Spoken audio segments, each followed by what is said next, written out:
का रे बबुआ रंजीत का हो का हाल हो? ठीक है हवा अरे मर्दे आदमी लेखा कहते रंजीत का हाल हो? ठीक है बुढ़बा कही क्या हम ए रंजीत का हाल हो? ठीक हवा ठीक तोरा ना बुझल हो। हम कहते कि ए रंजीत तोर का हाल हो? ठीक हवा वही रही रे तो और का चीज कहल चाहे तो कुछ खइए ना खाऊ बड़ से कैसे बतियावल जाला आ कैसे का कइल जाला। तो ठीक हवा ये न पूछला कि ए रंजीत तोर का हाल है हाँ। हम कहनी संतोष चा ठीक है तो तू कुछ ना पूछबे रे। हम पूछने नु जैसे देख समझ तू अभी लड़का बारे जैसे हम पूछने नु कि हे रंजीत हाँ तोर का हाल हो? ठीक हवा काहेला झगड़ा किले लोग मत दे कभी को ज्ञाने न खै देखो हाँ जैसे हम एक से पूछनी ठीक बा कि ए रंजीत तोर का हाल हो? ठीक हवा देखा तारा नु फिर उहे बात तो हम जब पूछनी तो एक और नियम का कहता का नियम का अरे सुना नियम कहता हाँ। कि जैसे हम तोर समाचार पूछनी कि का रंजीत का हाल हवा? ठीक हवा पहले बात सुन पहले हमारा समझावे दो कहे के मतलब नु कि जब इता हार समाचार पूछल तो तू हो समाचार इनको पूछ ई पूछलन कि का हाल सब ठीक है बात खत्म तेरी हाँ जैसे देखो हम इनका से पूछनी नु हां कि ए रंजीत का हाल हवा?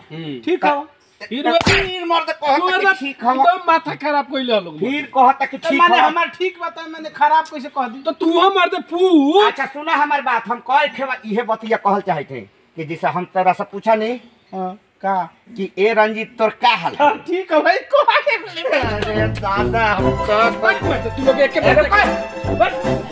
सुना जाइबा कैसे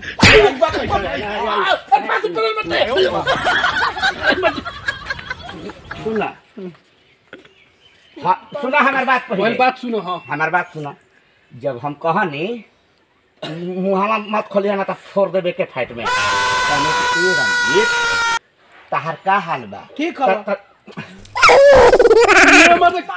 अपनो पिटाई में हमरो के पपेली पर होइबे पहले हमार बतिया सुन बात ध्यान से निको समझ तू तो तुम कहने हैं कि तुम मत बोल जैसे केहू एक दूसरा के समाचार पूछेला हाँ कि जैसे मान लो कि हम पूछनी कि ए रंजीत तोर का समाचार है? ठीक है पिटो पिटो पिटवा हम जैसे पूछनी कि रंजीत तोर का समाचार है? ठीक है फिर उहे बात तू हो मत पूछ हम तो तू पूछबे न कि हाँ संतोष चाचा हाल चाल तहार कैसन हवा ठीक बा कि ना?